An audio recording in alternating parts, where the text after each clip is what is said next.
On va essayer maintenant de comprendre la différence de vocabulaire qu'il y a entre une transformation chimique, une réaction chimique et une équation chimique.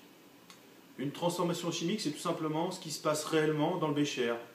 Des réactifs sont introduits, ils réagissent les uns avec les autres, se détruisent les uns les autres, et se transforment en de nouvelles entités qui n'étaient pas là au départ, qu'on appelle les produits de la transformation chimique.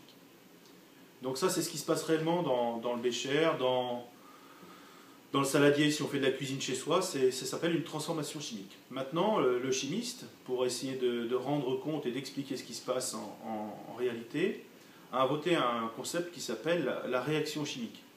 Alors, la réaction chimique, c'est tout simplement la version simplifiée de la transformation chimique.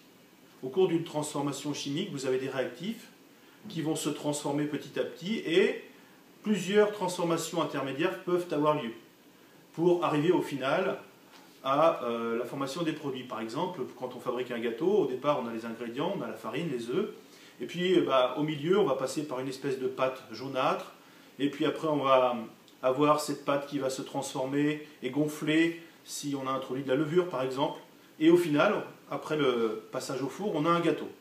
Et bien dans mon exemple, la réaction chimique c'est tout simplement les œufs, la farine et la levure, les réactifs, et le gâteau, les produits. Tout ce qui est au milieu, les étapes intermédiaires, la pâte jaune qui gonfle, etc., on n'en tient pas compte, on s'occupe uniquement de ce qu'il y avait au départ et de ce qu'on a à l'arrivée.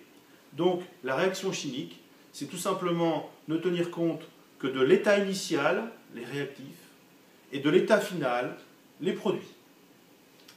Quant à l'équation chimique, c'est tout simplement la traduction sur votre feuille de ce que c'est qu'une réaction chimique. Je vais vous donner l'exemple suivant. Ici, vous avez donc de la farine, des œufs, plus de la levure. Donc nous, c'est ce qu'on appelle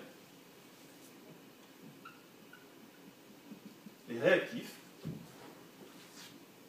Donne, la flèche se lit donne, le gâteau. Donc chez nous, donne les produits. Donc là, on vient d'écrire l'équation chimique relative à cette réaction chimique.